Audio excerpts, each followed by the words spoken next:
সম্মানিত মুসল্লিয়ানে কিরাম, প্রথমত আমাদের জানতে হবে যে উযহিয়া, যেটাকে আমরা বাংলায় বলি কুরবানি, আরবিতে বলা হয় উযহিয়া বা ইযহিয়া, জহিয়া, এরকম কয়েকটা নাম আরবিতে বলা হয়।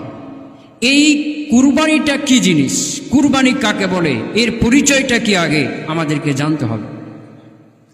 কুরবানি এর পরিচয় হলো মা ইউযাক্কা তাকাররুবান ইলাল্লাহ ফি আইয়ামিন নাহর বিশারাইত মাখসুসা।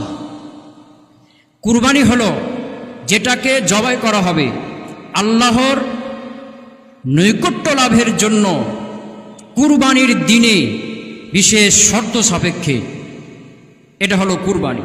তো এই কুরবানির পরিচয়ের মধ্যে চারটা কথা বলা হয়েছে। প্রথম কথা হলো যেটাকে জবাই করা হবে। দ্বিতীয় কথা হলো জবাইটা করা হবে আল্লাহকে খুশি করার জন্য, আল্লাহর নৈকট্য লাভের জন্য। 3 নম্বর হলো এই জবাইটা হতে হবে কুরবানির দিনে, অর্থাৎ কুরবানির দিনে ঈদের সালাত আদায়ের পরে এবং তারপরে 2 দিন, মোট এই 3 দিনের মধ্যে জবাইটা করতে হবে।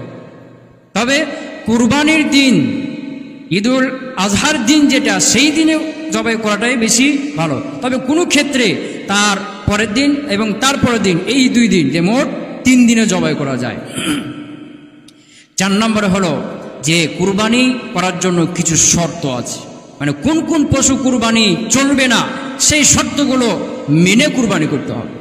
তাহলে কুরবানির পরিচয়ের মধ্যে আমরা কয়টি জিনিস পেলাম? 4টা জিনিস। 1 নম্বরে হলো যেটাকে জবাই করা হবে। তাহলে বোঝা গেল যেটা জবাই করা হবে না, একটা খাসি কিনে রেখে দিলেন, যে এটা লিখে দিলেন আল্লাহর জন্য, এটা কুরবানি হবে, জবাই করতে হবে। তাহলে জবাই যেগুলো করা হবে না সেগুলো কুরবানি হবে না।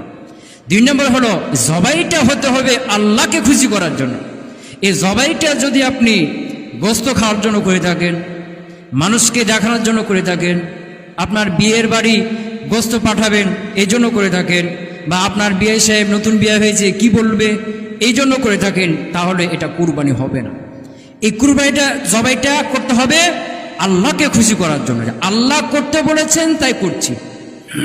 এই কুরবানিটা করলে, জবাইটা করলে আল্লাহ খুশি হবেন, এই নিয়তে, এই ইচ্ছা নিয়ে আপনাকে জবাই করতে হবে।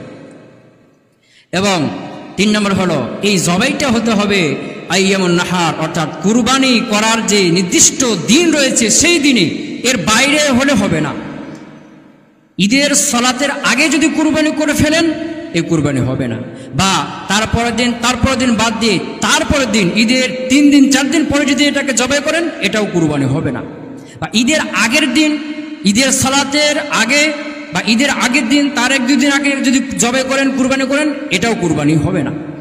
তাহলে কুরবানি করতে হবে, জবাই করতে হবে, এবং নিয়ত থাকবে আল্লাহকে খুশি করা, এবং জবাইটা করতে হবে ঈদের দিন। এবং এর কিছু শর্ত আছে যে কোন কোন পশুগুলো জবাই করা যাবে না।